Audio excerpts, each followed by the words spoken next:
તો કુદરતની આફત બાદ મદદનો વરસાદ જૂનાગઢના અનેક ગામોમાં થયો અને ખેડૂતો થયા છે ખુશખુશાલ। જૂનાગઢના ગામોના ખેડૂતોના હૈયે હરખ સમાતો નથી, કારણ કે માવઠાના મારની વચ્ચે ઉદ્યોગપતિ દિનેશ કુંભાણી ખેડૂતોની મદદે આવ્યા અને બાદલપુર, પ્રભાતપુર, શેમસાળા, સાંખડા વદર ગામના ખેડૂતો માટે રાહતનું પેકેજ લાવ્યા। અહીંના અંદાજિત 1000 ખેડૂતોને નુકસાની પેટે વળતર સમાન ચેર વિતરણ કરાયું। 1 હેક્ટર દીઠ 11,000 રૂપિયાની સહાય કરાઈ છે।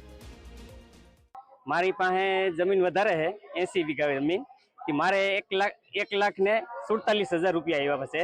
એટલે એ રૂપિયાનો હવે હું શિયાળુ વાવેતરમાં કરે ખાતર લઈને બિયારણ લે રૂબરૂ જઈને મેં પ્રમ દિવસે બધા જ ગામની અંદર આમંત્રણ આપી અને બધાને આમંત્રિત કર્યા હતા અને બધાના જે જમવા સાથેનો એક કાર્યક્રમ રાખ્યો છે। માતૃભૂમિ ઋણ સ્વીકાર અંતર્ગત આ કાર્યક્રમ યોજાયો હતો। અંદાજિત 2 કરોડની સહાય 4 ગામના ખેડૂતોને અપાઈ છે। ખેડૂતોને આટલી સહાય મળતા ઘણી રાહત મળી છે। આ કાર્યક્રમમાં ખોડલધામ પ્રમુખ નરેશ પટેલ અને પરબધામના મહંત કરશનદાસ બાપુ પણ હાજર રહ્યા।